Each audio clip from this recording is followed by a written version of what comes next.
എല്ലാവർക്കും സിനിമ മേനിയക്കിൻ്റെ പുതിയൊരു വീഡിയോയിലേക്ക് സ്വാഗതം.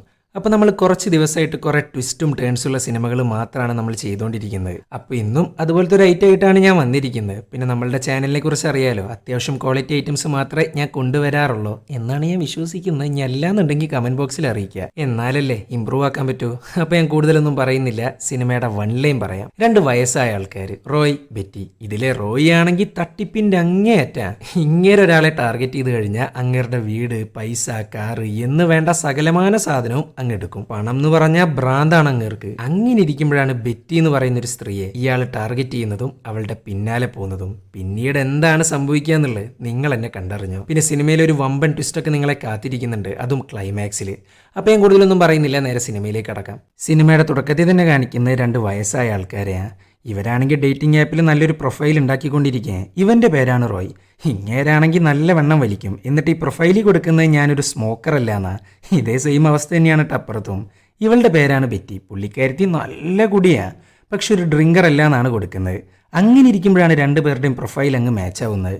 പിന്നെ പറയണ്ടല്ലോ, രണ്ടും കൂടെ ചാറ്റിംഗ് ആരംഭിച്ചിട്ടുണ്ട്. അതുമാത്രമല്ല, ഇവർ 2 പേരും മുഖാമുഖം കാണുന്നു. അപ്പോഴാണ് ഇവർ ഡീറ്റെയിൽ ആയിട്ട് പരിചയപ്പെടുന്നത്. റോയിയുടെ ഭാര്യ 3 വർഷം മുമ്പാണ് മരിച്ചത്. അതേപോലെ ബെറ്റിയുടെ ഹസ്ബൻഡും മരിച്ചു. റോയിക്ക് ആകെ കൂടെയുള്ള ഒരു മകൻ മാത്രമാണ്. എന്നാൽ ഇവർ തമ്മിൽ നല്ല മുട്ടൻ വഴക്കാം. പരസ്പരം സംസാരിച്ചിട്ട് തന്നെ കാലം കുറയായി. ഈ മകൻ്റെ പേരാണ് റോബർട്ട്. നമ്മളുടെ ബെറ്റിക്കാണേലോ ആകെ കൂടെയുള്ള പേരക്കുട്ടി മാത്രമാണ്. ലെവൻ്റെ പേരാണ് സ്റ്റീഫൻ. അങ്ങനെ ഇവർ സംസാരിക്കുന്നു, പരസ്പരം ഇഷ്ടപ്പെടുന്നു. പക്ഷെ അതൊന്നും അവരങ്ങോട്ടും ഇങ്ങോട്ടും കാണിക്കുന്നില്ലാട്ടാ. അങ്ങനെ അവർ തിരിച്ച് പോകാനിരിക്കെ ബെറ്റിയെ പിക്ക് ചെയ്യാനായിട്ട് സ്റ്റീഫൻ വന്നിട്ടുണ്ട് കേട്ടാ. റോയ്, നിന്നെ വേണമെങ്കിൽ ഞാൻ ഡ്രോപ്പ് ചെയ്യാം, എൻ്റെ അടുത്ത് കാറുണ്ട്. ഏയ്, അതിൻ്റെ ആവശ്യമൊന്നുമില്ല, എനിക്കിവിടുന്ന് കുറച്ച് നടക്കാനുള്ളൂ. മുട്ടുവേദനയുണ്ട്, പക്ഷേ കുഴപ്പമൊന്നുമില്ല, ഞാൻ ഓക്കെയാണ്, നീ ചെല്ല്. അങ്ങനെ ബെറ്റി സ്റ്റീഫൻ്റെ കൂടെ വീട്ടിലോട്ട് പോകുന്നു. ആ ഒരു കറക്റ്റ് സമയത്താണ് നമ്മളുടെ റോയ് അങ്ങ് ടാക്സി വിളിക്കുന്നത്. എന്നിട്ട് നേരെ പോകുന്നത് ഒരു ക്ലബിലോട്ടാണ്, അതും ഓടിയിട്ട്. മുട്ടുവേദനയുണ്ട് എന്ന് പറഞ്ഞ മനുഷ്യനാ ഇപ്പോൾ ഇതാ ഓടണ്.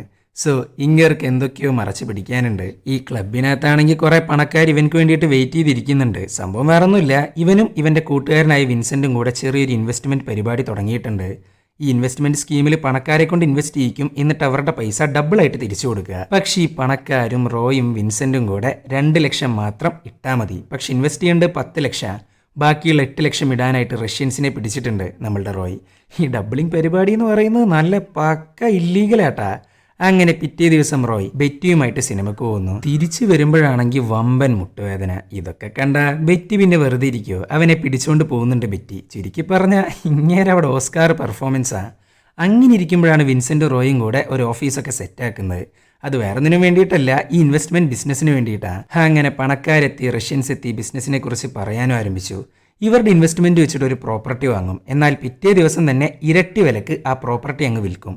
ഈ പറഞ്ഞ പ്രോപ്പർട്ടി അല്ലെങ്കിൽ ഇൻവെസ്റ്റ്മെന്റ് ഇതെല്ലാം ഇല്ലീഗലാട്ടാ. അങ്ങനെ ആദ്യം തന്നെ ഇവരുടെ 2 ലക്ഷം റഷ്യൻസിന്റെ മുന്നേ വെച്ചിട്ട് അങ്ങ് ഇൻവെസ്റ്റ് ചെയ്യുന്നു. അവർക്കൊരു വിശ്വാസം വരണമല്ലോ. ഈ പൈസയെല്ലാം ഇടുന്നത് ഒരു ജോയിന്റ് അക്കൗണ്ടിലോട്ടാട്ടാ. ഈ പൈസ ട്രാൻസ്ഫർ ചെയ്യാനായിട്ട് യൂസ് ചെയ്യുന്നത് ഒരു കീപാഡാ. ബാങ്കിന്റെ ഒരു പുതിയ സിസ്റ്റമാണത്.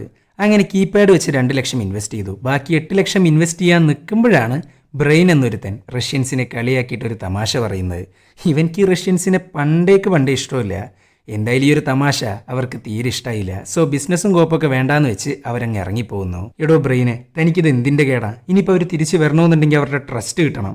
അതിനെന്താ വേണ്ടതെന്നുള്ളത് എല്ലാവരും ഒന്ന് ആലോചിക്കി എന്നും പറഞ്ഞ് മീറ്റിംഗ് ഒക്കെ പിരിച്ചുവിടുന്നുണ്ട്. അങ്ങനെ പിറ്റേ ദിവസമായി പതിവ് പോലെ റോയ് ബെറ്റിയെ കാണാൻ പോകുന്നു. അപ്പോഴുണ്ട് നശിച്ച മുട്ടുവേദന. ഇങ്ങേർക്കാണെങ്കിൽ മുട്ടുവേദന ഇല്ല, ഒരു കോപ്പുമില്ല. പിന്നെ എന്തിനാണ് ഇങ്ങനെ അഭിനയിച്ചുകൊണ്ടിരിക്കുന്നതെന്നുള്ളത് കണ്ട് തന്നെ അറിയണം. റോയ്, ഇനിയിപ്പോൾ മുട്ടുവേദനയുടെ യാതൊരു പ്രശ്നം ഉണ്ടായിരിക്കില്ല. ഞാനേ പുതിയൊരു കാറ് വാങ്ങി, അതും റെഡി ക്യാഷിന് എന്നും പറഞ്ഞാൽ കാറങ്ങ് കാണിച്ചു കൊടുക്കുന്നുണ്ട് നമ്മളുടെ ബെറ്റി.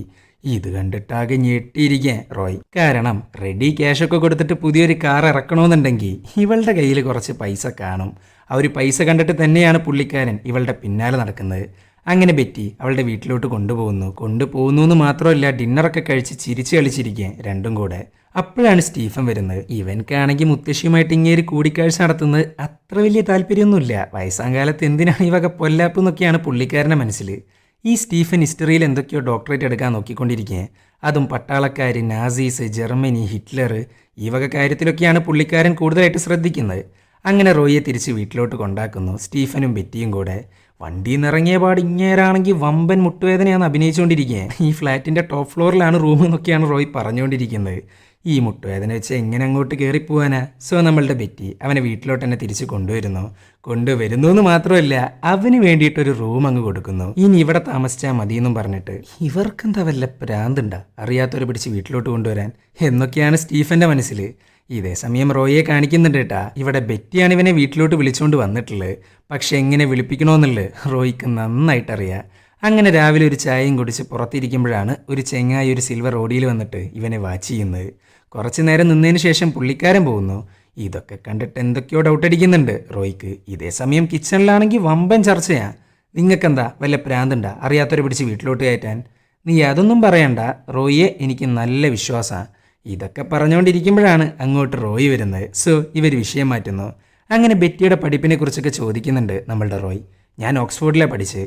ഇത് കേട്ടേക്ക് അങ്ങേരാണെങ്കിൽ ഞെട്ടിത്തെരിച്ച് നിൽക്കുന്നുണ്ട്. കാരണം ഓക്സ്ഫോർഡ് യൂണിവേഴ്സിറ്റിയിലൊക്കെ പോയി പഠിക്കണമെന്നുണ്ടെങ്കിൽ അത്യാവശ്യം ക്യാഷ് ഉണ്ടാവും ഇവളുടെ കയ്യിൽ. അങ്ങനെ ബെറ്റി പുറത്തു പോയതിന് ശേഷം ഒരു നോർമൽ ഡ്രസ്സ് തൊട്ട് ബാഗും പിടിച്ച് റോയ് വീട്ടിൽ നിന്ന് പുറത്തേക്ക് പോകുന്നു. എന്നാൽ ആ ഒരു കറക്റ്റ് സമയത്താണ് അങ്ങോട്ട് സ്റ്റീഫൻ വരുന്നത്. അല്ല ഇതാര്? റോയിയോ? എങ്ങോട്ടാണ് യാത്ര? എൻ്റെ ഒരു ഫ്രണ്ടേ ഹോസ്പിറ്റലുണ്ട്, ക്യാൻസറാണ്. അപ്പം അവനെ ഒന്ന് കാണാൻ പോവാൻ. എങ്ങോട്ടാണേലും ശരി ഞാൻ ഡ്രോപ്പ് ചെയ്യാം. നിങ്ങളുടെ എല്ലാ കാര്യം നോക്കണമെന്നാ ബെറ്റി പറഞ്ഞിരിക്കുന്നത് എന്നും പറഞ്ഞ് അങ്ങേരെ അങ്ങ് കൊണ്ടുപോകുന്നുണ്ട്.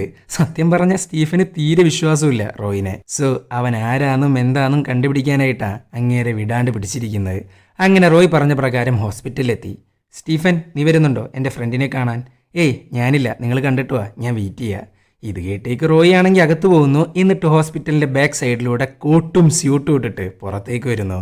നോർമൽ ഡ്രസ്സ് ഇട്ടിട്ടാണ് അകത്തോട്ട് പോയത്. എന്നാൽ പുറത്തേക്ക് വന്നിരിക്കുന്നത് നല്ല പക്ക എക്സിക്യൂട്ടീവ് ലുക്കിലാണ്, അതും സ്റ്റീഫൻ അറിയാണ്ട്. അങ്ങനെ റോയ് നേരെ പോകുന്നത് അവൻ്റെ ഓഫീസിലോട്ടാണ്. സംഭവം വേറെ ഒന്നുമില്ല, മറ്റേ റഷ്യൻസുമായിട്ടുള്ള പ്രശ്നങ്ങളൊക്കെ പറഞ്ഞ് സോൾവ് ആക്കിയിട്ടുണ്ട്. എന്നാൽ അത് സോൾവ് ആക്കാനായിട്ട് എക്സ്ട്രാ 1,00,000 ഇവർ ഈ ബിസിനസ്സിലോട്ട് ഇറക്കിയിരിക്കുന്നത്. സോ റോയ്, വിൻസെൻറ്റ്, ബ്രെയിന് പിന്നെ മറ്റൊരു പാർട്ട്ണറും കൂടെ ടോട്ടൽ 4,00,000 ഇൻവെസ്റ്റ് ചെയ്യാൻ പോകുന്നത്. 2,00,000 എന്നുള്ളത് 4ആയി. സോ റഷ്യൻസ് ഇടുന്നത് 6,00,000, ടോട്ടൽ 10,00,000. അങ്ങനെ ബിസിനസ്സൊക്കെ സെറ്റ് ചെയ്യുന്നു, ഫണ്ടും ട്രാൻസ്ഫർ ചെയ്യുന്നു. എല്ലാം മറ്റേ കീപാഡ് ഉപയോഗിച്ചിട്ടാണ് കേട്ടാ ചെയ്യുന്നത്. അങ്ങനെ ഫണ്ട് മൊത്തം ജോയിൻ്റ് അക്കൗണ്ട് എന്ന് പറയുന്ന അക്കൗണ്ടിലോട്ട് എത്തിയിട്ടുണ്ട്. അങ്ങനെ ബിസിനസ്സൊക്കെ തുടങ്ങാൻ പോകുന്നതിൻ്റെ സന്തോഷത്തിൽ റഷ്യൻസ് ചെന്നിട്ട് ബ്രെയിനെ അങ്ങ് കെട്ടിപ്പിടിക്കുന്നു. അപ്പോഴാണ് ബ്രെയിൻ ഒരു കാര്യം മനസ്സിലാക്കുന്നത്. അങ്ങേരുടെ ബാക്കിലായിട്ടൊരു ബഗ് വെച്ചിട്ടുണ്ട്. സോ ഇവിടെ നടക്കുന്ന ഇല്ലീഗൽ ബിസിനസ് റഷ്യൻസ് ആർക്കോ ചോർത്തി കൊടുക്കുന്നുണ്ട്. അത് വേറെ ആർക്കും ആയിരുന്നില്ല, പോലീസിനായിരുന്നു. അങ്ങനെ പോലീസ് എത്തി. പിന്നെ പറയണ്ടല്ലോ, എല്ലാവരും കൂടെ ഓടി രക്ഷപ്പെടാൻ ആരംഭിച്ചിട്ടുണ്ട്. ഇതിൻ്റെ ഇടയിലാണ് റോയ്ക്ക് ഹാർട്ട് അറ്റാക്ക് വരുന്നത്. പോലീസുകാർ വന്നുകൊണ്ടിരിക്കുമ്പോൾ എന്തോ അറ്റാക്ക്. സോ വിൻസെൻ്റ് ഒഴികെയുള്ള എല്ലാ പാർട്ട്ണർമാരും അങ്ങേരെ രക്ഷിക്കാണ്ട് ഓടാനാണ് ശ്രമിച്ചുകൊണ്ടിരിക്കുന്നത്. അപ്പോഴാണ് ആ മാരക ട്വിസ്റ്റ് അങ്ങ് റിവീലാവുന്നത്. വന്നിരിക്കുന്ന പോലീസും റഷ്യൻസും റോയിയുടെ ജോലിക്കാരാ. ഇവരെല്ലാവരും ചേർന്ന് റോയിയുടെ പ്ലാൻ പ്രകാരം കളിച്ചിരിക്കുക മറ്റേ ബ്രെയിനിൻ്റെയും പാർട്ട്ണറിൻ്റെയും കയ്യിൽ നിന്ന് പൈസ തട്ടാനായിട്ട്. അവരുടെ പൈസ മൊത്തം കിടക്കുന്നത് ജോയിൻ്റ് അക്കൗണ്ടിലാണ്. എന്നാൽ അതിൽ നിന്ന് സ്വന്തം അക്കൗണ്ടിലോട്ട് കുറേ മുമ്പ് തന്നെ പൈസ മാറ്റിയിട്ടുണ്ട് നമ്മളുടെ റോയ്. സോ പാർട്ട്ണർമാർക്ക് ഒരു തേങ്ങ ഇനി ചെയ്യാനില്ല. പൈസയോ പോയി, ഇനിയിപ്പോൾ പോലീസ് പിടിക്കണ്ടെന്ന് വിചാരിച്ച് അവരവരുടെ പാട്ടിന് പോകുന്നുണ്ട്. അങ്ങനെ എല്ലാം കഴിഞ്ഞ് തിരിച്ച് ഹോസ്പിറ്റലിനകത്ത് കയറുന്നു, ഡ്രസ്സ് മാറുന്നു, സ്റ്റീഫനുമായിട്ട് വീട്ടിലോട്ട് തിരിച്ചെത്തുന്നു. ഏതാ പ്ലാനിങ് അല്ലേ? അങ്ങനെ രാത്രിയായി. ഇവരെല്ലാവരും ചേർന്ന് ഡിന്നർ കഴിച്ചുകൊണ്ടിരിക്കുക. നാളെ രാവിലെ തന്നെ സ്റ്റീഫൻ സ്പെൻഡാവു എന്ന് പറയുന്ന ഒരു സ്ഥലത്തോട്ട് പോകുന്നുണ്ട്. പണ്ട് കാലത്തെ നാസി വാർ ക്രിമിനൽസിനെയൊക്കെ സ്പെൻഡാവുലാണ് ജയിലിൽ അടച്ചിരുന്നത്. ആ സ്ഥലത്തെക്കുറിച്ച് കൂടുതൽ പഠിക്കാനായിട്ടാണ് അവൻ അങ്ങോട്ട് പോകുന്നത്. അപ്പോഴാണ് സ്റ്റീഫൻ ഒരു കാര്യം ശ്രദ്ധിക്കുന്നത്. റോയിയുടെ കഴുത്തിലായിട്ട് ഒരു മുറിപ്പാട് കാണാനുണ്ട്. അതെന്താ സംഭവം എന്നൊക്കെ ചോദിക്കുന്നുണ്ട് സ്റ്റീഫൻ. അപ്പോഴാണ് ഒരു കാര്യം നമുക്കങ്ങ് റിവീലാക്കി തരുന്നത്. ഹിറ്റ്ലറിൻ്റെ കാലത്ത് റോയ് ഒരു പട്ടാളക്കാരനായിരുന്നു. ആ ഒരു സമയത്തുണ്ടായ മുറിവാണെന്നൊക്കെയാണ് റോയ് പറഞ്ഞുകൊണ്ടിരിക്കുന്നത്. അങ്ങനെ സ്റ്റീഫൻ പോകുന്നു. അപ്പോഴാണ് റോയ് മറ്റേ സിൽവർ ഓടി പിന്നെയും കാണുന്നത്. ബെറ്റി, അത് നിനക്കറിയാവുന്ന ആരെങ്കിലും ആണോ? എന്തപ്പം അങ്ങനെ ചോദിക്കാൻ? അല്ല, ആ സിൽവർ ഓടി 2 പ്രാവശ്യമായിട്ട് ഇതിൽ കൂടെ റൗണ്ട് അടിക്കുന്നുണ്ട്. ലോകത്ത് ഒരു സിൽവർ ഓടി മാത്രമൊന്നുമല്ലല്ലോ, നീ അകത്തോട്ട് വാ. എന്നാൽ റോയ്ക്ക് ഉറപ്പാ രാവിലെ കണ്ട അതേ സിൽവർ ഓടി തന്നെയാണ് ഇതെന്ന്. കാരണം ആ വണ്ടിയുടെ 2 സൈഡിലും സ്ക്രാച്ച് ഉണ്ടായിരുന്നു. ഒരു മൈന്യൂട്ട് സ്ക്രാച്ച് പോലും ശ്രദ്ധിക്കണമെന്നുണ്ടെങ്കിൽ റോയ് അത്ര ചില്ലറക്കാരനല്ല. അങ്ങനെ രാവിലെയായി. ബെറ്റി പോയതിന് ശേഷം വിൻസെൻ്റുമായിട്ട് പുറത്തു പോവാണ് റോയ്. അല്ല വിൻസെൻ്റ്, എന്തായി നമ്മളുടെ പാർട്ട്ണർമാര്? അവന്മാരുടെ വിചാരം നമ്മളെ പോലീസ് പിടിച്ചു എന്നാ. അത് മാത്രമല്ല, പോലീസുകാർ പൈസ ട്രാക്ക് ചെയ്ത് വരും എന്ന് വിചാരിച്ച് പേടിച്ചിരിക്കുന്നുണ്ടാവും. പാവങ്ങള്, അവരിപ്പോൾ ആലോചിക്കുന്നുണ്ടാവും ഇതൊന്നും വേണ്ടിയിരുന്നില്ല എന്ന്.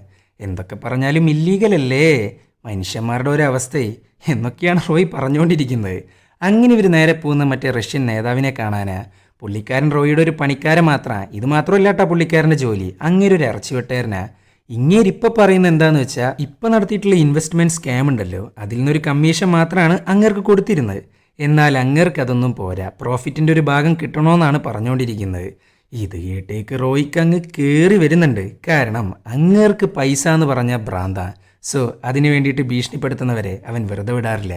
അങ്ങനെ റോയിയുടെ പിള്ളേർ വരുന്നു, ഇറച്ചി അടിക്കുന്ന ചുറ്റികയെടുത്ത് അങ്ങേരുടെ കൈയടിച്ച് പൊളിക്കുന്നുണ്ട് പിള്ളേർ. ചുരുക്കി പറഞ്ഞാൽ റോയ് ഒരു യമണ്ടൻ ക്രിമിനലാ. വെറും സ്കാമ് മാത്രമല്ല, പൈസയ്ക്ക് വേണ്ടിയിട്ട് ഏതറ്റം വരെ അവൻ പോവും. അങ്ങനെ വിൻസെൻറ്റും റോയും കൂടെ പോകുന്നത് ബെറ്റിയുടെ വീട്ടിലോട്ടാ. അല്ല റോയ്, നീ ഇത് എന്ത് കണ്ടിട്ട് ഈ ബെറ്റിയുടെ പിന്നാലെ പോകുന്നത്? എടാ, സ്വന്തമായിട്ട് ക്യാഷ് ഇറക്കി കാറ് വാങ്ങുക, സ്വന്തമായിട്ടൊരു വീട്, ഇതൊന്നും പോരാണ്ട് ഓക്സ്ഫോർഡ് യൂണിവേഴ്സിറ്റിയിലാണ് അവൾ പഠിച്ച്. എങ്ങനെ പോയാലും 2 ലക്ഷം നമുക്ക് ഒപ്പിച്ചെടുക്കാൻ പറ്റും. ഇതൊക്കെ സംസാരിച്ചുകൊണ്ടിരിക്കുമ്പോഴാണ് അങ്ങോട്ട് ബെറ്റി വരുന്നത്. അങ്ങനെ വിൻസെൻറ്റിനെ പരിചയപ്പെടുത്തുന്നു. തൻ്റെ ഫ്രണ്ടാണ്, അക്കൗണ്ടൻ്റാണ്, ഇൻവെസ്റ്റിംഗ് അഡ്വൈസറാണ് എന്നൊക്കെ പറഞ്ഞിട്ടാണ് പരിചയപ്പെടുത്തുന്നത്. അങ്ങനെ ഇവർ 2 പേരും കൂടെ സംസാരിച്ചുകൊണ്ടിരിക്കുന്നത് റോയിയുടെ വില്ലിനെക്കുറിച്ചാണ്. അവൻ്റെ സ്വത്തുക്കളിലെ ഒരു പങ്ക് ബെറ്റിക്കും കൂടെ കൊടുക്കാനാണ് റോയ് പറഞ്ഞുകൊണ്ടിരിക്കുന്നത്. എന്തോന്ന് സ്വത്ത്, അവളെ ചാക്കിലാക്കാനുള്ള ഓരോ ഐഡിയാസാണ് കേട്ടാ റോയ് യൂസ് ചെയ്തുകൊണ്ടിരിക്കുന്നത്. റോയ്, നിൻ്റെ മകനെക്കുറിച്ച് ആലോചിക്ക്. നമ്മളിപ്പോൾ പരിചയപ്പെട്ടവരാ, അപ്പോൾക്കും നിൻ്റെ സ്വത്തുക്കളിലൊക്കെ എന്നെ ഉൾപ്പെടുത്താന്ന് പറയുമ്പോൾ അതൊന്നും ശരിയല്ല. എന്തായാലും മകനിക്ക് ഞാൻ കൊടുക്കാൻ പോകുന്നില്ല, അത്രയും വെറുപ്പാ എനിക്ക് അവനോട് എന്നൊക്കെ പറഞ്ഞ് തള്ളി മറിക്കുന്നുണ്ട് റോയ്. ഇതിൻ്റെ ഇടയിൽ വിൻസെൻ്റ് ആണേലോ നൈസായിട്ടൊരു ചോദ്യം ചോദിക്കുന്നു. അല്ല ബെറ്റി, നിനക്കാകെ കൂടെ ഈ വീട് മാത്രമേ ഉള്ളൂ? വീടുണ്ട്, കാറുണ്ട്, പിന്നെ കുറച്ച് സേവിങ്സ് ഉണ്ട്, പിന്നെ ഹസ്ബൻഡ് തന്ന കുറച്ച് പൈസയുണ്ട്. എല്ലാം കൂടെ കാൽക്കുലേറ്റ് ചെയ്ത് വരുമ്പോൾ ഒരു 27-28 ലക്ഷം പൗണ്ട്സ് ഉണ്ടാവും. ഇത് കേട്ടേക്ക് കണ്ണും തള്ളി നിൽക്കുന്നുണ്ട് വിൻസെൻറ്റും റോയും. 2 ലക്ഷം പ്രതീക്ഷിച്ചവർക്ക് കിട്ടിയിരിക്കുന്നത് വമ്പൻ ലോട്ടറിയാണ്. സോ സ്ഥിരം ഇൻവെസ്റ്റ്മെൻറ്റ് സ്കാം അങ്ങ് പുറത്തെടുക്കുന്നുണ്ട് വിൻസെൻറ്റും റോയും കൂടെ. നിങ്ങളൊരു കാര്യം ചെയ്യ്, എൻ്റെ കയ്യിലൊരു സ്കീമുണ്ട്. നിങ്ങളുടെ പൈസ മൊത്തം 5 വർഷം കൊണ്ട് ഞാൻ ഡബിളാക്കി തരാം. ഇത് ഞങ്ങളുടെ ബാങ്കിൻ്റെ ഒരു സ്കീമാണ്. പിന്നെ മറ്റൊരു കാര്യം, നിങ്ങൾ 2 ആളും കൂടെ ഒരു ജോയിൻ്റ് അക്കൗണ്ടിലോട്ട് പൈസ മാറ്റുകയാണെന്നുണ്ടെങ്കിൽ ടാക്സ് ഒക്കെ റെഡ്യൂസ് ചെയ്യാൻ പറ്റും. ഇത് കേട്ടേക്ക് ബെറ്റിയാണെങ്കിൽ ഞെട്ടിയിരിക്കുന്നുണ്ട്. ഒറ്റയടിക്ക് അത്രയും വലിയ തുക റോയിയുടെ പൈസയുടെ കൂടെ ജോയിൻ്റ് ആക്കി ഇടുക എന്ന് പറയുന്നത് അത്രയും ആലോചിച്ച് ചെയ്യേണ്ട ഒരു കാര്യമാണ്. സോ ഞാനൊന്ന് ആലോചിക്കട്ടെ എന്നും പറഞ്ഞ് വിൻസെൻറ്റിനെ പറഞ്ഞയക്കുന്നു. വിൻസെൻ്റ് പോകുമ്പോൾ അതാ സിൽവർ ഓടി അവനെ വാച്ച് ചെയ്യുന്നു. അങ്ങനെ അന്ന് രാത്രി റോയ് ബെറ്റിയുടെ റൂമിലോട്ട് പോകുന്നു. ബെറ്റി, സത്യം പറഞ്ഞ വേദനയുള്ള കാല് മാത്രമല്ല എന്നെ ഇവിടെ പിടിച്ചിരുത്തുന്നത്, നിന്നോടുള്ള ഇഷ്ടം കൂടിയാ എന്നൊക്കെ പറഞ്ഞ് നല്ല കട്ട റൊമാൻറ്റിക് ആയതുകൊണ്ടിരിക്കുകയാണ് റോയ്. അങ്ങനെ ഉറങ്ങാൻ സമയമായി. ബെറ്റിയാണെങ്കിൽ കുറച്ച് വെള്ളം എടുക്കാനായിട്ട് കിച്ചണിലോട്ട് പോകുന്നുണ്ട്. പെട്ടെന്നാണ് ഒരു സൗണ്ട്. അവൾ നോക്കുമ്പോണ്ട് ഏതൊരുത്തൻ്റെ നിഴൽ. ഇത് കണ്ടേക്ക് ബെറ്റി അപ്പം തന്നെ റോയെ വിളിക്കുന്നുണ്ട്. പക്ഷെ റോയ് വരുന്നതിന് മുമ്പ് വന്നവൻ ആരാണോ അങ്ങേര് സ്ഥലം വിട്ടിട്ടുണ്ട്. മറ്റേ സിൽവർ ഓഡിയുമായിട്ട് വരുന്നവനെയാണ് റോയ്ക്ക് ഡൗട്ടുള്ളത്. അങ്ങനെ പിറ്റേ ദിവസമായി നമ്മളുടെ ബെറ്റി ഇൻവെസ്റ്റ്മെന്റ് സ്കീമിനെ കുറിച്ച് നല്ലവണ്ണം ആലോചിച്ചു. അതും കൊണ്ട് മുന്നോട്ട് പോകാൻ തന്നെയാണ് അവളുടെ തീരുമാനം. അങ്ങനെ വിൻസെന്റുമായിട്ട് കാര്യങ്ങളൊക്കെ ഡീലാക്കുന്നതിൻ്റെ ഇടയിലാണ് സ്റ്റീഫൻ അങ്ങ് കയറി വരുന്നത്. നിങ്ങൾക്കെന്താ വല്ല വട്ടുണ്ടാ? ഇങ്ങേരാരാന്നും കൂടെ നമുക്കറിയില്ല. പിന്നെ എന്ത് കണ്ടിട്ടാ എല്ലാ പൈസയും കൂടെ ജോയിൻ ആക്കുന്നത്?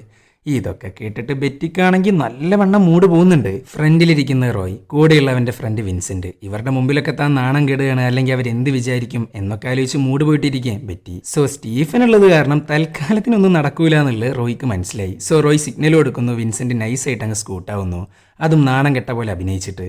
ബെറ്റിയുടെ സിമ്പതി നല്ലവണ്ണം വേണമല്ലോ, സോ ആക്ടിങ് മസ്റ്റാ. എന്തായാലും ബെറ്റിയുടെ മൂഡ് പോയി എന്നുള്ളത് സ്റ്റീഫന് മനസ്സിലായി. സോ അവൻ സോറി പറയുന്നു. അങ്ങനെ രാത്രിയായി. ബെറ്റിയും റോയും കൂടെ ഡിന്നറിന് പോകുന്നു. അപ്പോഴാണ് കിട്ടാൻ പോകുന്ന പൈസയെക്കുറിച്ച് അവർ ചർച്ച ചെയ്യുന്നത്. ഓരോ മാസവും 20,000 പൗണ്ട്സ് കിട്ടുമെന്നാണ് വിൻസെന്റ് പറഞ്ഞിരിക്കുന്നത്. അതിൽ നിന്ന് 10 സ്റ്റീഫന് കൊടുക്കാം, 10 നമുക്കെടുക്കാം എന്നൊക്കെയാണ് റോയ് പറഞ്ഞുകൊണ്ടിരിക്കുന്നത്. സ്റ്റീഫൻക്ക് അവന് ഇഷ്ടമില്ലെങ്കിലും റോയ്ക്ക് അങ്ങനെയല്ല എന്നുള്ളത് കാണിക്കണമല്ലോ. എന്തായാലും ഈ ഒരു തീരുമാനം ബെറ്റിക്ക് വളരെയധികം ഇഷ്ടപ്പെടുന്നുണ്ട്. അങ്ങനെ പിറ്റേ ദിവസമായി. റൊമാൻസിന്റെ ഭാഗമായിട്ട് റോയിയുടെ മുടിയൊക്കെ വെട്ടിക്കൊടുത്തോണ്ടിരിക്കുകയാണ് ബെറ്റി. ഇവരാണെങ്കിൽ ഒരു ട്രിപ്പിനെ കുറിച്ചാണ് പ്ലാൻ ചെയ്തുകൊണ്ടിരിക്കുന്നത്. പണ്ടെപ്പോഴോ ബെറ്റിയുടെ ഹസ്ബൻഡ് ഒരു ട്രിപ്പിനെ കുറിച്ച് പറഞ്ഞിട്ടുണ്ടായിരുന്നു. വെനീസ്, ബെർലിന്, പാരീസ് ഈ വക സ്ഥലത്ത് പോകാനായിരുന്നു അവരുടെ പ്ലാൻ. പക്ഷെ അപ്പോഴായിരുന്നു ഹസ്ബൻഡിന്റെ മരണം. സോ അതെല്ലാം മുടങ്ങിപ്പോയി.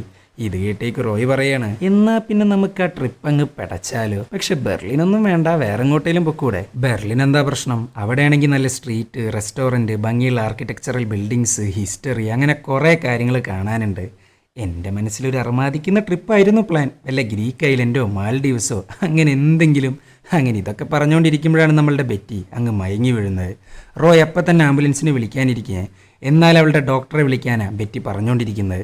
അങ്ങനെ ഡോക്ടർ വരുന്നു, പരിശോധിക്കുന്നു. നോക്കുമ്പോൾ പുള്ളിക്കാരത്തിക്ക് വന്നിരിക്കുന്നത് ഒരു മൈനർ സ്ട്രോക്കാണ്. പക്ഷെ ഇത് ആദ്യമായിട്ടൊന്നുമല്ല സ്ട്രോക്ക് വരുന്നത്, അതുകൊണ്ട് തന്നെ സർജറി മസ്റ്റാണ്. പക്ഷെ പുള്ളിക്കാരത്തിക്കാണെങ്കിൽ അതിനോടൊന്നും തീരെ താല്പര്യമില്ല. പക്ഷേ ഈ സർജറി ചെയ്തില്ലേലോ 1 വർഷം മാത്രമാണ് ബെറ്റി ജീവിച്ചിരിക്കുക. അത് കേട്ടപ്പോഴാണ് റോയ്ക്കൊരു മനസ്സുഖം വരുന്നത്. എന്തായാലും 1 വർഷത്തിനകം പുള്ളിക്കാരത്തി തട്ടിപ്പോവും. സോ ഇവരുടെ തട്ടിപ്പിന് പിന്നാലെ കേസും കൂട്ടൊന്നും ഉണ്ടായിരിക്കില്ല. പക്ഷെ സ്റ്റീഫൻ എന്ന് പറയുന്നവനെ സൂക്ഷിച്ചേ പറ്റുള്ളൂ. അങ്ങനെ അന്ന് രാത്രി ആക്ടിങ്ങിന്റെ ഭാഗമായിട്ട് റോയ് ബെർലിനിലോട്ട് തന്നെ പോവാന്നൊക്കെ പറയുന്നുണ്ട്. ഇത് കേട്ടേക്ക് ബെറ്റിയാണെങ്കിൽ വൺ ഹാപ്പി. അങ്ങനെ ട്രിപ്പിനുള്ള ജാക്കറ്റും ബാക്കിയുള്ള കാര്യങ്ങളൊക്കെ വാങ്ങാനായിട്ട് 2 പേരും കൂടെ പുറത്തു പോകുന്നു. അപ്പോഴാണ് നമ്മളുടെ ബ്രെയിൻ ഇവനെ അങ്ങ് വാച്ച് ചെയ്യാൻ ആരംഭിക്കുന്നത്. പൈസ പറ്റിച്ചതിൻ്റെ നല്ല ചുരുക്കുണ്ടവന്. എന്തായാലും അവൻ വാച്ച് ചെയ്യുന്നത് റോയ് കാണുന്നു. പിന്നെ പറയണ്ടല്ലോ, നൈസായിട്ട് ബെറ്റി അങ്ങ് മാറ്റുന്നു. നേരെ മെട്രോ സ്റ്റേഷനിലോട്ട് പോകുന്നു. ഇത് കണ്ടേക്ക് ബ്രെയിനാണേലോ അവനെ ഫോളോ ചെയ്യുന്നുണ്ട്. ഈ സ്റ്റേഷനിൽ അധികം ആൾക്കാരില്ലാത്ത സൈഡിലോട്ടാണ് റോയ് പൊക്കോണ്ടിരിക്കുന്നത്. ഒരൊറ്റ ക്യാമറ മാത്രമേ അവിടെയുള്ളൂ. ആ ക്യാമറയിൽ പെടാണ്ട് നൈസായിട്ടൊരു കുട കൊണ്ട് ആ ക്യാമറ അങ്ങ് തിരിച്ചു വെക്കുന്നുണ്ട്. അങ്ങനെ ബ്രെയിൻ റോയിയുടെ ഫ്രണ്ടിൽ എത്തിയിട്ടുണ്ട്. എടാ പന്ന റോയ്, നീ എന്നെ പറ്റിച്ചതാണെന്ന് എനിക്ക് നല്ലവണ്ണം മനസ്സിലായി. രാത്രി നിൻ്റെ മറ്റവളുടെ വീട്ടിലോട്ട് ഞാൻ വന്നിരുന്നു. അപ്പം ഞാൻ ജസ്റ്റ് പേടിപ്പിക്കാനാണ് വന്നത്. പക്ഷെ ഇനി വരുമ്പോൾ കൊല്ലാനായിരിക്കും. അതുകൊണ്ട് എൻ്റെ കയ്യിൽ നിന്ന് നീ തട്ടിയെടുത്ത പൈസ എനിക്ക് തിരിച്ചു കിട്ടിയേ പറ്റുള്ളൂ. അപ്പോഴാണ് രാത്രി വീട്ടിൽ കയറിയത് സിൽവർ ഓടിക്കാരനല്ല ബ്രെയിനാന്നുള്ളത് റോയ്ക്ക് മനസ്സിലാവുന്നത്. ഇങ്ങേരാണെങ്കിൽ റോയിയെ വരട്ടിക്കൊണ്ടിരിക്കുക. റോയി ആണേലോ കോട്ടിനകത്തുനിന്ന് നൈസായിട്ടൊരു ആണി എടുക്കുന്നു. അവൻ്റെ കണ്ണിലോട്ടങ്ങ് കയറ്റുന്നു. ആ ഒരു കറക്റ്റ് സമയത്താണ് ട്രെയിൻ വരുന്നത്. പിന്നെ പറയണ്ടല്ലോ, പുള്ളിക്കാരൻ്റെ കുട കൊണ്ട് അവനെ അങ്ങ് ട്രെയിനിൻ്റെ ഫ്രണ്ടിലോട്ട് തള്ളിയിടുന്നു. ഇങ്ങേരൊക്കെ പിന്നാലെ വരുമെന്ന് പണ്ടേ റോയ്ക്ക് അറിയായിരുന്നു. അതുകൊണ്ട് തന്നെയാണ് കയ്യിലൊരു ആയുധമായിട്ടൊരു കൊടയും ആണിയും വെച്ചിട്ടുള്ളത്. സോ ഇങ്ങേരൊരു തട്ടിപ്പുകാരൻ മാത്രമല്ല, ഒരു കൊലയാളിയും കൂടെയാണ്. ട്രെയിനിൻ്റെ അടിയിലോട്ട് ആൾ പോകുന്നത് കണ്ടിട്ട് ആൾക്കാരാണെങ്കിൽ പാനിക്കായിട്ടിരിക്കുക. ജനങ്ങളുടെ മുമ്പിൽ അതൊരു ആക്സിഡൻറ്റ് മാത്രമാണ്. അങ്ങനെ റോയ് നാട്ടുകാരുടെയും പോലീസിൻ്റെയും കണ്ണ് വെട്ടിച്ച് പുറത്ത് കിടക്കുന്നു. അവൻ ഇട്ടിരുന്ന ജാക്കറ്റൊക്കെ പാവപ്പെട്ട ഒരാൾക്ക് കൊടുത്തിട്ടാണ് പോകുന്നത്. ചുരുക്കി പറഞ്ഞാൽ തെളിവുകളൊക്കെ നശിപ്പിക്കുക. അങ്ങനെ അവൻ തിരിച്ച് ബെറ്റിയുടെ ഫ്രണ്ടിലോട്ട് തന്നെ എത്തിയിട്ടുണ്ട്. ഇവള് നോക്കുമ്പോണ്ട് നേരത്തെ ഇട്ട ജാക്കറ്റും ഇപ്പോഴത്തെ ജാക്കറ്റും തമ്മിൽ ഭയങ്കര വ്യത്യാസം. പക്ഷെ അതൊന്നും ഒരു മാറ്ററേ അല്ല. പല നുണകളും പറഞ്ഞ് പിടിച്ചു വെക്കുന്നു. അതുമാത്രമല്ല, തൽക്കാലത്തിന് നാട്ടിൽ നിന്നൊന്ന് മാറി നിൽക്കാമെന്നും വിചാരിച്ച് നാളെ തന്നെ ബെർലിനിലോട്ട് പോകാനിരിക്കുന്നു. അങ്ങനെ ബെർലിനിലെത്തി. അപ്പോഴാണ് ഒടുക്കത്തെ സർപ്രൈസ് ആയിട്ട് സ്റ്റീഫൻ അങ്ങോട്ട് വരുന്നത്. സ്റ്റീഫൻ വരുന്നത് റോയെ അറിയിച്ചിട്ടില്ലാട്ടാ. സ്റ്റീഫൻ, നീ എന്താ ഇവിടെ? ഒന്നുമില്ല, ഒരു സർപ്രൈസ്. പിന്നെ അന്നാണെങ്കിൽ ഞാൻ കുറച്ച് അലമ്പായിരുന്നല്ലോ, അതെല്ലാം മാറ്റാനായിട്ടാണ് ഞാൻ വന്നിരിക്കുന്നത്. നിങ്ങൾക്ക് ബെർലിനെ കുറിച്ച് ഒന്നും അറിയില്ലല്ലോ, സോ നിങ്ങളുടെ ഗൈഡാണ് ഞാൻ എന്നും പറഞ്ഞ് നാട് മൊത്തം കാണിച്ചു കൊടുത്തുകൊണ്ടിരിക്കുക നമ്മളുടെ സ്റ്റീഫൻ. ഇതിൻ്റെ ഇടയിലാണ് അറിയാണ്ട് റോയിയുടെ വായിന്ന് ജർമ്മൻ ഭാഷ അങ്ങ് പുറത്തു വരുന്നത്. അത് കേട്ടേക്ക് സ്റ്റീഫന് മനസ്സിലായി ജർമ്മനിയുമായിട്ട് ബന്ധപ്പെട്ട എന്തോ ഒരു പാസ്റ്റ് അങ്ങേർക്കുണ്ടെന്ന്. അങ്ങനെ സഞ്ചരിച്ച് റോയ്ക്കാണെങ്കിൽ ബോറടിച്ചു. സോ ഹോട്ടലിലോട്ടനെ തിരിച്ചു പോകാന്നൊക്കെ പറയുന്നുണ്ട് റോയ്. സ്റ്റീഫൻ, നീ റോയെ ഹോട്ടലിലെത്തിക്കി. എനിക്ക് ഈ നാടൊക്കെ ഒന്ന് ഒറ്റയ്ക്ക് കാണണം. എൻ്റെ ഹസ്ബൻഡിൻ്റെ ആഗ്രഹമായിരുന്നു ഇങ്ങോട്ട് വരിക എന്നുള്ളത് എന്നൊക്കെ പറഞ്ഞ് ബെറ്റിയാണെങ്കിൽ ഒറ്റയ്ക്ക് അങ്ങ് ഇറങ്ങി തിരിക്കുന്നുണ്ട്. അവൾ ആദ്യം തന്നെ പോകുന്നത് വലിയൊരു ബിൽഡിങ്ങിലോട്ടാണ്. അതാണെങ്കിൽ ഒരു ലൈബ്രറിയാണ്. അങ്ങനെ ബെറ്റി തിരിച്ച് ഹോട്ടലിലെത്തി. എന്നാൽ അവളുടെ കൈയിൻ്റെ മുകളിലാണെങ്കിൽ ആകെ മുറിവാ. സംഭവം വേറെ ഒന്നുമില്ല, ഒന്ന് വീണതാ. അങ്ങനെ കുറേ സമയം കഴിഞ്ഞു. സ്റ്റീഫനും റോയും ബെറ്റിയും കൂടെ ഫുഡ് കഴിക്കാൻ പോകുന്നു. പക്ഷെ പോകുന്നതിന് മുമ്പായിട്ട് പഴയൊരു ബിൽഡിങ്ങിലോട്ട് ഇവരെ കൊണ്ടുപോകുന്നുണ്ട് സ്റ്റീഫൻ. ഈ ഒരു സ്ഥലം കണ്ടേക്ക് റോയി ആണെങ്കിൽ ടെൻഷൻ ആവാൻ തുടങ്ങുന്നുണ്ട്. കാരണം അവൻ്റെ പാസ്റ്റുമായിട്ട് ബന്ധപ്പെട്ടൊരു സ്ഥലമാണ് ഈ ബിൽഡിങ്. എന്താണ് റോയ് ഒരു ടെൻഷൻ? ഓ മനസ്സിലായി, ഈ സ്ഥലം നീ മറക്കാണ്ടിരിക്കില്ലല്ലോ. നിന്റെ സർവീസ് റെക്കോർഡ്സ് ഞാൻ പരിശോധിച്ചിരുന്നു. അതിൽ പറയുന്നതനുസരിച്ച് നിന്റെ കഴുത്തിലെ മുറിവ് യുദ്ധത്തിൽ നിന്ന് പറ്റിയിട്ടുള്ളതല്ല, ഇവിടെ വെച്ച് സംഭവിച്ചതാണ്. അതും യുദ്ധത്തിന് 3 വർഷങ്ങൾക്ക് ശേഷം. ആ സമയത്ത് ബെർലിനെ തിരിച്ച് 3 സോണുകളാക്കി മാറ്റിയിട്ടുണ്ടായിരുന്നു. American, French, Russians. അങ്ങനെ ഇരിക്കുമ്പോഴാണ് ബ്രിട്ടീഷ് ആർമി വി സെക്ഷൻ എന്ന് പറയുന്ന ഒരു സെക്ഷൻ ഉണ്ടാക്കുന്നത്. അതിൻ്റെ ഹെഡ് ക്വാർട്ടേഴ്സ് ഇവിടെയും. അതിലൊരു തിരുത്തുണ്ട്. വി സെക്ഷൻ്റെ ഹെഡ് ക്വാർട്ടേഴ്സ് ഇവിടെയല്ല, ലണ്ടനിലാണ്. പിന്നെ നീ വിചാരിക്കുന്ന പോലെ വി സെക്ഷൻ ഒരു ചീത്ത സെക്ഷനല്ല, ഇൻ്റലിജൻസിൻ്റെ ഒരു ഡിവിഷനാണ് വി സെക്ഷൻ. ഞങ്ങളുടെ പ്രധാന മിഷൻ നാസി വാർ ക്രിമിനൽസിനെ വേട്ടയാടുക എന്നുള്ളതാണ്. അതിൻ്റെ ഭാഗമായിട്ടാണ് ഞാൻ ആദ്യമായിട്ട് ഈ ബിൽഡിങ്ങിലോട്ട് വരുന്നത് എന്നും പറഞ്ഞ് കഥ പറയാൻ ആരംഭിക്കുന്നുണ്ട് നമ്മളുടെ റോയ്. റോയും ജർമ്മൻ ട്രാൻസ്ലേറ്ററായ ഹാൻസും കൂടെ ബെർലിനിലെത്തി വാർ ക്രിമിനലായ മാർട്ടിനെ പിടിക്കാനായിട്ട്. ഹാൻസിൻ്റെ നാടാണ് ബെർലിൻ. അന്നത്തെ ബെർലിൻ്റെ അവസ്ഥയാണ് കേട്ടാ ഈ കാണിച്ചുകൊണ്ടിരിക്കുന്നത്. എന്നാൽ സ്വന്തം സിറ്റിയായ ബെർലിൻ ഹാൻസിന് വെറുപ്പായിരുന്നു. അങ്ങേർക്ക് അവൻ്റേതായ കുറച്ച് കാരണങ്ങളുണ്ട് അതിന്. ഈ നാടിന് ഇങ്ങനെ തന്നെ വേണമെന്നൊക്കെയാണ് അങ്ങേര് പറഞ്ഞുകൊണ്ടിരിക്കുന്നത്. അതിൻ്റെ മെയിൻ കാരണമാണ് ഹിറ്റ്ലറിൻ്റെ ഭരണം. അങ്ങനെ റോയും ഹാൻസും കൂടെ സിവിലിയൻസിൻ്റെ വേഷമിട്ട് മാർട്ടിൻ താമസിക്കുന്ന ബിൽഡിങ്ങിലെത്തി. ആ ബിൽഡിംഗ് ആണ് ഈ ബിൽഡിംഗ്. അങ്ങനെ മാർട്ടിൻ വാതിൽ ഉറക്കുന്നു. പല നുണകളും പറയുന്നു. ഇവരകത്തും കിടക്കുന്നു. എല്ലാ സംസാരവും നടത്തിയിരുന്നത് ഹാൻസ് ആയിരുന്നു. ഭാഷയുടെ പ്രശ്നമുള്ളതുകൊണ്ട് വാ തുറക്കരുത്, അത് മാത്രമായിരുന്നു റോയിയുടെ ദൗത്യം. പക്ഷെ മാർട്ടിൻ സംസാരിക്കുന്നത് റോയിഡോടാ. അവൻ്റെ ജർമ്മൻ ഭാഷ കേട്ടേക്ക് മാർട്ടിന് മനസ്സിലായി റോയ് ജർമ്മനല്ലാന്നും ഇംഗ്ലീഷുകാരനാണെന്നും. പിന്നെ പറയണ്ടല്ലോ, ഹാൻസിൻ്റെ കഴുത്തിൽ കത്തി വെക്കുന്നുണ്ട് മാർട്ടിൻ. അത് കണ്ടേക്ക് റോയി ആണെങ്കിലോ ഗണ്ണെടുക്കുന്നു. പക്ഷെ മാർട്ടിൻ ഒരു കൊടും കുറ്റവാളിയാ, ഒന്നിനും മടിയില്ലാത്തവൻ. സോ തോക്ക് താഴെയിടാൻ പറയുന്നു. എന്നാൽ റോയി ആണെങ്കിൽ സ്റ്റിൽ ഗണ്ണും പിടിച്ചാണ് നിൽക്കുന്നത്. പിന്നെ പറയണ്ടല്ലോ, ഹാൻസിന്റെ കഴുത്തിൽ വരയാൻ തുടങ്ങുന്നുണ്ട് മാർട്ടിൻ. അത് കണ്ടേക്ക് തോക്ക് താഴെ വെക്കുന്നു. പിന്നെ അവിടെ ഫൈറ്റാ, 3 പേരും കൂടെ ഗണ്ണിന് വേണ്ടിയിട്ടുള്ള ഫൈറ്റ്. അങ്ങനെ ആ ഗണ്ണ് മാർട്ടിന്റെ കയ്യിൽ കിട്ടുന്നു, അങ്ങ് പൊട്ടിക്കുന്നു. സോ ഹാൻസ് കൊല്ലപ്പെട്ടു, റോയ് മാത്രം ജീവനോടെ ഉണ്ടായിരുന്നത്. ഇത് കേട്ടേക്ക് സ്റ്റീഫൻ ആ കഥയുടെ ബാക്കി അങ്ങ് പറയുന്നുണ്ട്. അങ്ങനെയല്ലല്ലോ ഞാൻ കേട്ട കഥ. കൃത്യം 2 ആഴ്ചയ്ക്ക് ശേഷം മാർട്ടിനെ പിടിച്ചു. അവൻ പറയുന്നതനുസരിച്ച് കൊല്ലപ്പെട്ട് റോയിയ, ഹാൻസ് അല്ല. അപ്പോഴാണ് ആ മാരക ട്വിസ്റ്റ് അങ്ങ് റിവീലാക്കുന്നത്. അന്നത്തെ ആ പൊട്ടിക്കല്ല് മരിച്ച് റോയിയ, അല്ലാണ്ട് ഹാൻസ് അല്ല. അതായത് റോയ് മരിച്ചതിന് ശേഷം അയാളുടെ ഐഡന്റിറ്റി യൂസ് ചെയ്തിട്ടാണ് ഹാൻസ് ഇത്രയും കാലം ജീവിച്ചത്. സോ ഇവിടെ ഇരിക്കുന്ന റോയി അല്ല, ഹാൻസാ. കുറേ വർഷങ്ങളായിട്ട് 2 സൈഡിലും പട്ടിയെ പോലെ പണിയെടുത്തുകൊണ്ടിരിക്കുക ഹാൻസ്. അങ്ങേർക്കാണെങ്കിൽ ഫാമിലി ഇല്ല, ഫ്രണ്ട്സ് ഇല്ല, ആരുമില്ല. ചുരുക്കി പറഞ്ഞാൽ ദുരന്തം പിടിച്ച രാജ്യത്തുനിന്ന് ഒന്ന് പുറത്തു കടക്കാൻ ഒരു മാർഗം ഉണ്ടായിരുന്നില്ല. അപ്പോഴാണ് റോയിയുടെ മരണം. അതും അങ്ങേർക്ക് വെടികൊണ്ടിട്ടുള്ള മുഖത്താ. സോ ആരാ മരിച്ചെന്നുള്ള ഒരിക്കലും തിരിച്ചറിയാൻ പോകുന്നില്ല, ഒരാളും തിരിച്ചറിയാൻ പോകുന്നില്ല. ചുരുക്കി പറഞ്ഞാൽ അങ്ങേരെ ഐഡന്റിറ്റി മോഷ്ടിക്കുന്നു, എങ്ങനെയൊക്കെയോ രാജ്യം വിടുന്നു, ഹാൻസ് റോയിയായിട്ട് ജീവിക്കുന്നു. തൻ്റെ ലൈഫെല്ലാം മാറി പുതിയൊരു ഫ്യൂച്ചർ കാണുന്നുണ്ട് എന്നൊക്കെ പറഞ്ഞ് റോയിയായിട്ട് റോയിയുടെ ഫാമിലിക്ക് ഒരു കത്തയക്കുന്നു.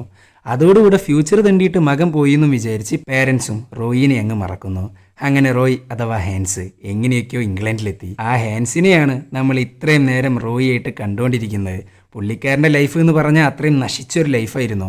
അതിൽ നിന്ന് പുറത്തു കടക്കാൻ വേണ്ടിയിട്ടാണ് അങ്ങേരിതെല്ലാം ചെയ്ത്. അത് സ്റ്റീഫന് മനസ്സിലാക്കാൻ പറ്റുന്നില്ല. ഒരു ക്രൈമായിട്ടാണ് പുള്ളിക്കാരൻ അത് കാണുന്നത്. എന്നാൽ ബെറ്റി അങ്ങനെയല്ല. ഇവിടെ സ്റ്റീഫനാണെങ്കിൽ റോയ്ക്കെതിരെ സംസാരിച്ചുകൊണ്ടിരിക്കുക. തൻ്റെ മുത്തശ്ശീനെ എങ്ങനെയും രക്ഷിച്ചല്ലേ പറ്റുള്ളൂ. ഈ സമയത്ത് ബെറ്റി പറയാണ്, സ്റ്റീഫൻ മതിയാക്ക്, എന്നെ രക്ഷിക്കാൻ വേണ്ടി നീ പാടുപെടണമെന്നില്ല. ഇയാളെനിക്ക് അത്രയും വിശ്വാസമാണ്. ദയവ് ചെയ്ത് ഇനി എൻ്റെ മുന്നിലോട്ട് വരരുത്. ഇത് കേട്ടേക്ക് മുത്തശ്ശിയുമായിട്ടുള്ള എല്ലാ ബന്ധവും അവസാനിപ്പിച്ച് സ്റ്റീഫൻ അവൻ്റെ വഴിക്ക് പോകുന്നു. മതി പാരീസും വെനീസും ബെർലിനൊക്കെ, വാ നമുക്ക് വീട്ടിൽ പോവാം. ഈ ലോകത്ത് ഞാൻ ഒറ്റയ്ക്കല്ല എന്നെനിക്ക് തോന്നുന്നുണ്ടെങ്കിൽ അത് നീ വന്നതിന് ശേഷം മാത്രമാണ് എന്നൊക്കെ പറഞ്ഞ് തിരിച്ച് വീട്ടിലോട്ട് തന്നെ എത്തിയിട്ടുണ്ട് 2 പേരും.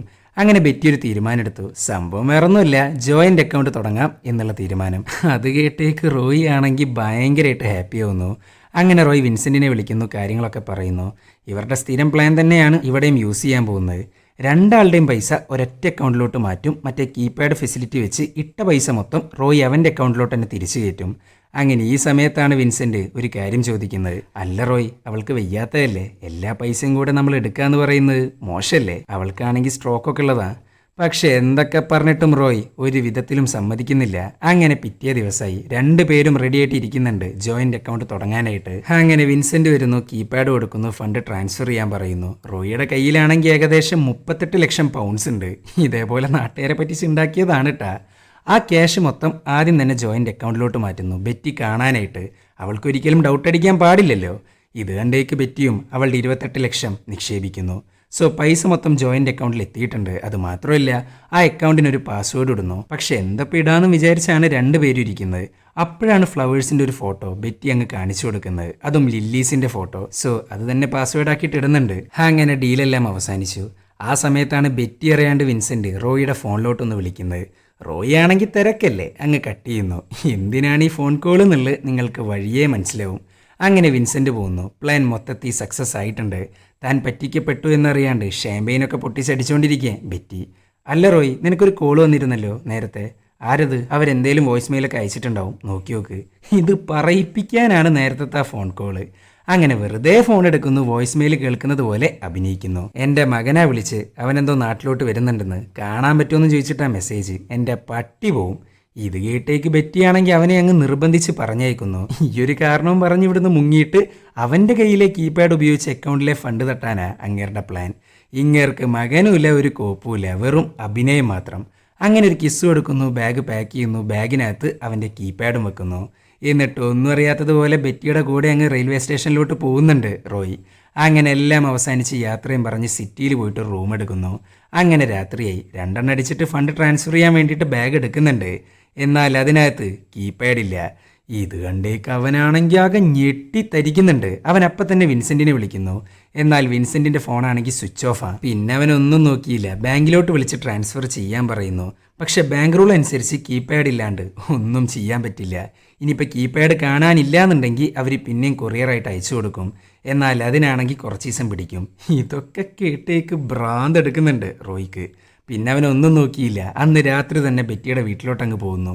കീപാഡ് എങ്ങനെങ്കിലും എടുത്തേ പറ്റുള്ളൂ. അങ്ങനെ ബെറ്റിയുടെ വീട്ടിലെത്തി. അവിടെയാണെങ്കിൽ ഒരു മനുഷ്യക്കുഞ്ഞു പോലുമില്ല. അത് മാത്രമല്ല, വീടിനകത്ത് ഒരു സാധനം പോലുമില്ല. മൊത്തത്തിൽ കാലിയായിട്ടാണ് കിടക്കുന്നത്. എന്നാൽ ബെറ്റിയുണ്ട്. ബെറ്റി, സാധനങ്ങളൊക്കെ എവിടെ? എന്തിവിടെ നടക്കുന്നത്? ഇവളാണെങ്കിൽ മറ്റേ കീപാഡും പിടിച്ചാണ് ഇരിക്കുന്നത്. എന്താണ് റോയ് ഇത്രയും പെട്ടെന്ന് തിരിച്ചു വരാൻ കാരണം? അത് പിന്നെ മകൻ്റെ ഫ്ലൈറ്റ് ഡിലേ, അപ്പം ഞാനിങ്ങ് പോന്നു. ഇത് കേട്ടേക്ക് ബെറ്റിയാണെങ്കിൽ മറ്റേ കീപാഡിനകത്ത് ഒരു അമുക്കങ്ങ് കൊടുക്കുന്നുണ്ട്. റോയ്, ഞാൻ പറയാൻ പോകുന്ന കാര്യങ്ങൾ നീ ശ്രദ്ധിച്ച് കേൾക്കണം. ഇതുപോലെ നീ ഇനിയും നുണ പറഞ്ഞാൽ ഞാൻ ഇതിനകത്ത് ഞെക്കിക്കൊണ്ടേയിരിക്കും. ഓരോ ഞെക്കലിലും 50,000 പൗണ്ട്സ് വെച്ച് ജോയിൻ്റ് അക്കൗണ്ടിൽ നിന്ന് പൊക്കോണ്ടിരിക്കും, അതും വേറെ ബാങ്കിലോട്ട്. അതുകൊണ്ട് സത്യം മാത്രം പറയാ എന്നും പറഞ്ഞ് ചോദ്യത്തിൻ്റെ മേളിൽ ചോദ്യങ്ങളൊക്കെ ചോദിച്ചുകൊണ്ടിരിക്കുക നമ്മളുടെ ബെറ്റി. ഇവനാണെങ്കിൽ എല്ലാത്തിനും നുണ മാത്രമാണ് പറഞ്ഞുകൊണ്ടിരിക്കുന്നത്, അല്ലാണ്ട് വേറെ ഓപ്ഷൻ ഇല്ലല്ലോ. സോ നുണ പറയുന്നു ഞെക്കുന്നു, നുണ പറയുന്നു ഞെക്കുന്നു. ഇതൊക്കെ കണ്ടിട്ട് ഭ്രാന്ത് എടുക്കുന്നുണ്ട് റോയ്ക്ക്. ഇപ്പം തന്നെ വലിയൊരു തുക മറ്റൊരു അക്കൗണ്ടിലോട്ട് പോയിട്ടുണ്ട്.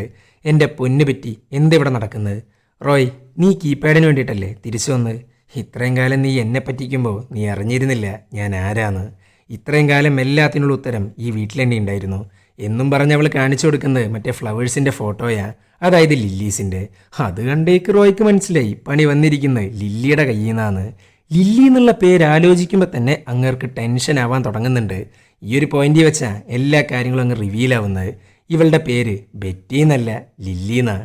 പണ്ട് കാലത്ത്, അതായത് യുദ്ധക്കാലത്ത്, ജർമ്മനായി ലില്ലിയെ ഇംഗ്ലീഷ് പഠിപ്പിക്കാൻ വന്നൊരു സോൾജറായിരുന്നു ഹാൻസ്, അഥവാ നമ്മളുടെ റോയ്. ലില്ലിക്കാണെങ്കിൽ ഹാൻസിനെ ഭയങ്കര ഇഷ്ടമായിരുന്നു. പക്ഷേ അവൾക്ക് ഇതുവരെ തുറന്നു പറയാൻ പറ്റിയിട്ടില്ല. അങ്ങനെ ഇരിക്കുമ്പോഴാണ് ട്യൂഷൻ എടുക്കാൻ വേണ്ടിയിട്ട് ഹാൻസ് ലില്ലിയുടെ വീട്ടിലോട്ട് വരുന്നത്. ലില്ലിയാണെങ്കിൽ സുന്ദരി ആയിക്കൊണ്ടിരിക്കേ, എങ്ങനെയും ഇങ്ങേരെ ഇമ്പ്രസ് ചെയ്തേ പറ്റുള്ളൂ. അങ്ങനെ ലില്ലിയുടെ അമ്മ അവനോട് വെയിറ്റ് ചെയ്യാൻ പറയുന്നു. അപ്പോഴാണ് ലില്ലിയുടെ സിസ്റ്റേഴ്സിൻ്റെ സൗണ്ട് അവൻ കേൾക്കാൻ ആരംഭിക്കുന്നത്. ഈ ഫാമിലി മൊത്തം ഹാൻസിനെ കണ്ടിരിക്കുന്നത് വീട്ടിലൊരു അംഗമായിട്ടാണ്. അങ്ങനെ ഹാൻസ് സിസ്റ്റർമാരെ കാണാൻ പോകുന്നു. അവനാണെങ്കിൽ എന്തോ ഡാൻസ് പ്രാക്ടീസിലാണ്. അങ്ങനെ ഇവർ നിർബന്ധിച്ച് അവരുടെ കൂടെ കളിക്കാൻ ഹാൻസും വരുന്നു. എന്നാൽ നമ്മളുടെ ഹാൻസിനൊരു പ്രശ്നം ഉണ്ടായിരുന്നു. അന്നത്തെ കാലത്തെ പട്ടാളക്കാർക്ക് കോമൺ ആയിട്ടുണ്ടായിരുന്ന ഒരു കാര്യമാണ് കാമവെറി. അവൻ്റെ നോട്ടവും ഭാവവും ഒന്നും ശരിയല്ലായിരുന്നു. അത് മാത്രമല്ല, ലില്ലിയുടെ സിസ്റ്ററിനെ ഡാൻസിൻ്റെ ഇടയിൽ കയറി പിടിക്കുന്നുണ്ട് അവൻ. പിടിക്കാന്ന് മാത്രമല്ല, കിസ് ചെയ്യാനും തുടങ്ങുന്നു. പിന്നെ അവരൊന്നും നോക്കിയില്ല, ഹാൻസിനോട് പുറത്ത് പോവാൻ പറയുന്നുണ്ട്. ആദേശത്തിൽ ഹാൻസ് ആണേലോ അവരുടെ ഡ്രസ്സ് അങ്ങ് ചവിട്ടി പിടിച്ച് കീറുന്നുണ്ട്. സിസ്റ്റേഴ്സ് പിന്നെ ഒന്നും നോക്കിയില്ല, ഹാൻസിനെ പുറത്താക്കുന്നു. അങ്ങനെ ഇരിക്കുമ്പോഴാണ് ഹാൻസ് നേരെ ലില്ലിയുടെ അടുത്തോട്ട് പോകുന്നത്. സിസ്റ്റർമാരിൽ ഏറ്റവും ചെറുതാ ലില്ലി. അത് മാത്രമല്ല, അവൾക്ക് ഹാൻസിനോട് പ്രണയമായിരുന്നു. അതിൻ്റെ ഭാഗമായിട്ട് ഹാൻസിൻ്റെ മുടിയൊക്കെ വെച്ച് ഒരു മാലയൊക്കെ ഉണ്ടാക്കിയിട്ടുണ്ട് ലില്ലി. അവൾക്ക് അത്ര ഇഷ്ടമായിരുന്നു. അങ്ങനെ ഹാൻസ് അവളോട് കണ്ണടയ്ക്കാൻ പറയുന്നു. അവൾക്കാണെങ്കിൽ അത്രയും വിശ്വാസമാണ് അവനെ. സോ കണ്ണങ്ങ് അടക്കുന്നുണ്ട്. പിന്നെ പറയണ്ടല്ലോ, ആരും അറിയാണ്ട് ലില്ലിയെ അവനങ്ങ് റേപ്പ് ചെയ്യുന്നുണ്ട്. അവളാകെ ഇല്ലാണ്ടായിട്ടാണ് ഇരിക്കുന്നത്. സിസ്റ്റർമാരവനെ പുറത്താക്കിയതിനുള്ള റിവഞ്ചാ അവനിപ്പോൾ കാണിച്ച്. അങ്ങനെ ലില്ലിയുടെ റൂമിലോട്ട് അമ്മ വരുന്നു. പക്ഷെ അപ്പോഴേക്കും എല്ലാം കഴിഞ്ഞിരുന്നു. എന്നാൽ ഇതിനെക്കുറിച്ച് ഒരാളോട് പോലും പറഞ്ഞിട്ടില്ല നമ്മളുടെ ലില്ലി. ഇതിൻ്റെ ഇടയിൽ സിസ്റ്റേഴ്സ് ആണെങ്കിൽ ഉമ്മ വെച്ച കാര്യം അച്ഛനോട് പറയുന്നു. അച്ഛൻ ഹാൻസ് അഥവാ നമ്മളുടെ റോയിനെ അങ്ങ് പുറത്താക്കുന്നു. ഇനി ഈ വീട്ടിൽ കാല് കുത്തരുത് എന്നും പറഞ്ഞിട്ട്. അങ്ങനെ കൃത്യം 2 ദിവസം കഴിഞ്ഞപ്പോൾ രാജ്യദ്രോഹത്തിൻ്റെ പേരിൽ ലില്ലിയുടെ അച്ഛനെ തൂക്കിക്കൊന്നു. അവരുടെ പൈസ, ഫാക്ടറി, വീട് എല്ലാം നഷ്ടമായി. അവരൊരു ജർമ്മൻ കുടുംബമായതുകൊണ്ട് തന്നെ അക്യൂസ് ചെയ്യാൻ എളുപ്പമായിരുന്നു. ഇതിൻ്റെ ഒക്കെ പിന്നിലും ഹാൻസിൻ്റെ കൈകളായിരുന്നു. അങ്ങനെ അച്ഛൻ്റെ മരണത്തിന് ശേഷം അമ്മ സൂയിസൈഡ് ചെയ്തു. അതുമാത്രമല്ല, പിന്നീട് ഒരു ബ്ലാസ്റ്റിൽ പെട്ട് ലില്ലിയുടെ 3 സിസ്റ്റർമാരും മരിച്ചു. ആകെ കൂടെ ബാക്കിയുള്ള ലില്ലി മാത്രം. ഇതൊക്കെ കേട്ടിട്ട് ഹാൻസ് അഥവാ റോയ് പറയുന്ന ഒരു കാര്യമുണ്ട്. അന്ന് ഞാൻ കുഞ്ഞായിരുന്നില്ലേ, ദേഷ്യം കൊണ്ടന്ന് ചെയ്തു പോയതാ ഇതെല്ലാം എന്നൊക്കെ പറഞ്ഞ് സ്വയം ന്യായീകരിച്ചുകൊണ്ടിരിക്കേ. ഇതൊക്കെ കേട്ടേക്ക് കീപാഡിൻ്റെ മേളിൽ ഞെക്കിക്കൊണ്ടിരിക്കുന്നുണ്ട് നമ്മളുടെ ലില്ലി. അങ്ങനെ ലില്ലി പറയാണ്, നീ എന്ത് വിചാരിച്ചു സ്റ്റീഫനെ കുറിച്ച്? അവൻ എൻ്റെ പേരക്കുട്ടിയൊന്നുമില്ല. അവൻ നല്ല ഒന്നാന്തരം റിസർച്ചറാ. അവൻ വഴി നിന്റെ ക്രിമിനൽ റെക്കോർഡ്സ് ഞാൻ എടുത്തു. അതിൽ നിന്ന് ഒരു കാര്യം എനിക്ക് മനസ്സിലായി. എന്നെപ്പോലെ ഡേറ്റിംഗ് ആണെന്നും പറഞ്ഞ് കുറേ പേരെ നീ പറ്റിച്ചിട്ടുണ്ടെന്ന്. സോ നിനക്ക് പറ്റിക്കാനായിട്ട് ഞാൻ അങ്ങ് നിന്ന് തന്നു. ലില്ലി, നീ പറയുന്നതൊക്കെ ശരിയാ. പക്ഷെ ഞാൻ റോയ് അല്ല ഹാൻസാന്ന് തെളിയിക്കാൻ നിന്റെ കയ്യിൽ തെളിവൊന്നുമില്ലല്ലോ. അപ്പോഴാണ് അടുത്ത ട്വിസ്റ്റ് അങ്ങ് റിവീലാക്കുന്നത്. ബെർലിനിൽ പോയ സമയത്ത് ഞാൻ ഒറ്റയ്ക്ക് എക്സ്പ്ലോർ ചെയ്യാമെന്നും പറഞ്ഞിട്ട് ലില്ലി പുറത്ത് പോയിട്ടുണ്ടായിരുന്നു. അതും ഒരു ലൈബ്രറിയിലോട്ട്. ആ ലൈബ്രറിയാണ് പണ്ടത്തെ ലില്ലിയുടെ വീട്. അതിനകത്ത് ആരും അറിയാണ്ട് അവൾ ഒളിപ്പിച്ചു വെച്ചിട്ടുള്ളൊരു കാര്യമുണ്ട്, ഹാൻസിൻ്റെ മുടിയുള്ള മാല. അതെടുക്കുന്നതിൻ്റെ ഇടയിലാണ് കൈയിൻ്റെ മുകളിൽ മുറിവ് പറ്റുന്നത്, അല്ലാണ്ട് വീണിട്ടൊന്നുമില്ല. പിന്നെ പോരാത്തതിന് റോയിയുടെ മുടിയൊക്കെ വെട്ടിക്കൊടുക്കാറുണ്ടായിരുന്നു നമ്മളുടെ ലില്ലി. സോ 2 ഹെയറിൻ്റെയും സാമ്പിൾ എടുത്ത് നോക്കിയാൽ എല്ലാ കള്ളവും വെളിച്ചത്ത് വരും. ഇതൊക്കെ കേട്ടിട്ട് ഞെട്ടിയിരിക്കുന്നുണ്ട് ഹാൻസ്. പക്ഷെ ഞെട്ടാൻ ഇനിയും ബാക്കിയുണ്ട്. ബെർലിനിലോട്ട് പോകുന്നതിന് മുമ്പ് സ്റ്റീഫൻ വിൻസെന്റിനെ പോയി കണ്ടിട്ടുണ്ടായിരുന്നു. അയാൾ ചെയ്തിട്ടുള്ള എല്ലാ ക്രൈമിന്റെ ഡീറ്റെയിൽസും സ്റ്റീഫന്റെ കയ്യിലുണ്ട്. സോ വിൻസെന്റും ഇവരുടെ കൂടെ നിന്നു. അതുകൊണ്ട് തന്നെയാണ് അങ്ങേര് കുറച്ച് പൈസയെങ്കിലും അക്കൗണ്ടിൽ ബാക്കി വെച്ചുകൂടെ എന്നൊക്കെ ചോദിച്ച്. അങ്ങേർക്ക് ഇവരുടെ കൂടെ നിൽക്കാന്നല്ലാണ്ട് വേറെ ഓപ്ഷനൊന്നുമില്ല. പിന്നെ മറ്റേ സിൽവർ ഓടി, അതാണ് ലില്ലിയുടെ യഥാർത്ഥ പേരക്കുട്ടി. അവൻ മാത്രമല്ല, വേറെയും കുറെ പേരുണ്ട്. ഇതിലെ സിൽവർ ഓടിക്കാരന്റെ പാർട്ട്ണറാണ് നമ്മളുടെ സ്റ്റീഫൻ. ഇവരെല്ലാവരും ചേർന്ന് ഉണ്ടാക്കിയെടുത്തൊരു ക്യാരക്ടറാണ് ബെറ്റി എന്ന ക്യാരക്ടർ. പിന്നെ മറ്റൊരു കാര്യം, ഇവൾക്ക് സ്ട്രോക്കുമില്ല, ഒരു തേങ്ങയില്ല. ആ ഡോക്ടർ അടക്കം ഇവളുടെ ഫ്രണ്ടാ. എന്തിനാ ഇത്രയും കാലം? നിനക്ക് പ്രതികാരം ചെയ്യണമെന്നുണ്ടെങ്കിൽ പണ്ടേ ചെയ്യായിരുന്നില്ലേ? ഒരു പെണ്ണിന്റെ അവസ്ഥ നിനക്കൊന്നും പറഞ്ഞാൽ മനസ്സിലാവില്ല. 60 വർഷം എടുത്തു നീ ഉണ്ടാക്കി വെച്ച നൈറ്റ് മെയറിന്ന് എനിക്കൊന്ന് പുറത്ത് കിടക്കാൻ, നിന്നെ ഫേസ് ചെയ്യാൻ എന്നും പറഞ്ഞ് കീപാഡ് അങ്ങ് തിരിച്ചു കൊടുക്കുന്നുണ്ട് ലില്ലി. എന്നിട്ട് ലില്ലി പോകുന്നു. ഹാൻസ് നോക്കുമ്പോണ്ട് കീപാഡിനകത്ത് വെറും 100 പൗണ്ട്സ് മാത്രം. അവന്റെ 38 ലക്ഷം എങ്ങോട്ടോ പോയി. ഇതൊക്കെ കണ്ട അങ്ങേര് പിന്നെ വെറുതെ ഇരിക്കുവോ? ലില്ലിയെ കൊല്ലാനായിട്ട് അങ്ങ് വരുന്നുണ്ട്. എന്നാൽ അങ്ങേർക്കുള്ള 8ന്റെ പണി ഓൾറെഡി തയ്യാറാക്കിയിട്ടാ ലില്ലി ഇങ്ങോട്ട് വന്നിട്ടുള്ളത്. അതാണ് ഇവൻ കൈയടിച്ച് പൊളിച്ച റഷ്യൻ തലവനും പിന്നെ മറ്റേ ബ്രെയിനിന്റെ പാർട്ട്ണറും.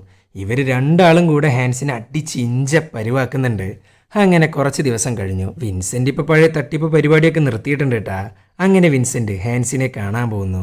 അവൻക്കിനി അനങ്ങാനോ നടക്കാനോ എഴുന്നേൽക്കാനോ സംസാരിക്കാനോ ഒന്നിനും പറ്റൂല. പറയുന്നത് മാത്രം കേൾക്കാൻ പറ്റും. അമ്മാതിരി പണിയാണ് അവന്മാര് കൊടുത്തിരിക്കുന്നത്. കിട്ടിയില്ലെങ്കിൽ അത്ഭുതമുള്ളൂ. അജാതി പരിപാടികളായിരുന്നല്ലോ കാണിച്ചുകൊണ്ടിരുന്നിരുന്നത്. അങ്ങനെ ഇരിക്കുമ്പോഴാണ് ലില്ലിയെ കാണിക്കുന്നത്. അവൾ നമ്മൾ വിചാരിച്ച പോലെയല്ല, ചെറുപ്പം മുതലേ കഷ്ടപ്പെട്ട് ഉണ്ടാക്കിയെടുത്ത ലൈഫാണ് ഈ കാണിക്കുന്നത്. ചുരുക്കി പറഞ്ഞ് അധ്വാനിച്ചുണ്ടാക്കിയത്. അവളിപ്പോൾ ഭയങ്കര റിച്ചാ. കുട്ടികളും പേരക്കുട്ടികളൊക്കെ ആയിട്ട് ഹാപ്പി ആയിട്ട് പോകുന്നു. ഈ ഒരു പോയിന്റ് വെച്ചിട്ടാണ് ഈ ഒരു സിനിമ അങ്ങ് എൻഡ് ചെയ്യുന്നത്. അപ്പോൾ വീഡിയോ ഇഷ്ടപ്പെട്ടാൽ ലൈക്ക് ചെയ്യുക. കൂടുതൽ വീഡിയോകൾക്കായി ചാനൽ സബ്സ്ക്രൈബ് ചെയ്യുക. അപ്പോൾ ബൈ.